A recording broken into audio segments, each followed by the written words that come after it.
Senate Democrats made a major commitment to muscle through Speaker Nancy Pelosi's ethics and voting reform bill. Yet many say they have no idea how to pass it and wonder what exactly the end game is for a signature Democratic priority. Democrats are preparing to kick off a sensitive internal debate over the issue this month as the Senate Rules Committee takes up the sprawling House package.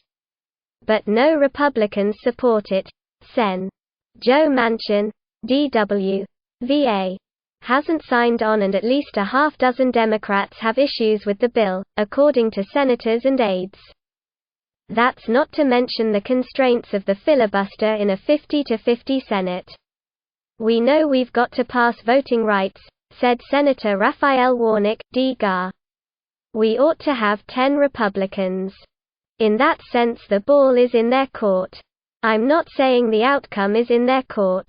What's at stake is not only the party's promise on a key issue, but also potentially the future Democratic majorities. Many in the party privately worry that frontline Democrats, like Warnock or House Democrats vulnerable to redistricting, could lose their seats if Congress doesn't send a federal election and ethics bill to President Joe Biden's desk by this summer. The issue took up much of Democrats' last in-person lunch before the recess, several senators said. Sen. Tim Kaine, DVA, urged those in his caucus that want changes to submit their revisions to Senate Rules Chair Amy Klobuchar, D-Min, and Chief Sponsor Senator Jeff Merkley, D-Or, as soon as possible. "If you've got any concerns about this bill, take it to Merkley and take it to Amy before the markup," Kaine recalled telling his party. "You want to have a bill that's a complete unifier among the Dems. That means no sandbagging, no coming up with objections or concerns later." Though the bill has 49 co-sponsors, a Democratic source said a handful of Democrats still have some reservations. Not signing on, however, would risk public blowback from the left. And Manchin, the most reluctant Democrat, wants to reimagine the bill's focus. He said, "There's a lot of good stuff in the larger bill," but said the party should concentrate on the voting rights standalone bill, named after the late Rep. John Lewis, D.Gar. The Congressional Black Caucus is considering such a strategy, and Manchin advised Democrats to come up with one piece of legislation that really basically has accessibility, security and fairness in it. "And I think we can." Warnock is making his own entreaties to Manchin and said his colleague knows how urgent this is. Democratic leaders have continued heaping attention on the wider voting rights bill even as its prospects dim. Senate Majority Leader Chuck Schumer has repeatedly said failure is not an option on the package and wants to put the bill on the floor by August to give states time to implement it. Schumer told Ezra Klein that if Republicans don't work with Democrats, then the choice is starker and we have to see how that evolves.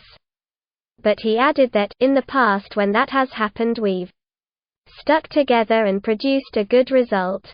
At this point, progressives won't accept defeat no matter how many trillions of dollars in spending the Democratic Party enacts with its slim Senate and House majorities. No amount of reconciliation success will excuse Democrats' failure on this front, and they will go down in history as the "peace in our time" party of appeasers in an era of rising racist fascism, said Ezra Levin, co-executive director of Indivisible, a progressive group. But without killing the 60-vote threshold, the For the People Act is going nowhere. Manchin and Sen. Kirsten Sinema, D. Arizona, vocally oppose gutting the filibuster. A number of other Democrats are skeptical. Optimists think the bill could be the catalyst toward revisions to the Senate rules. The For the People Act would create some federally mandated voting rules and require no-excuse mail voting and in-person early voting. It also establishes a public financing system. The more focused John Lewis bill would restore a requirement that certain jurisdictions receive approval from the Justice Department or D.C. District Court before making changes to voting laws. Sen. Lisa Murkowski speaks during a hearing. Senator Lisa Murkowski, R. Alaska, speaks during a hearing on Capitol Hill in Washington, Wednesday, February 3, 2021. Anna Moneymaker, The New York Times via app. Pool Senator Lisa Murkowski, R. Alaska, was the only Senate Republican who co-sponsored the Lewis voting rights bill last year.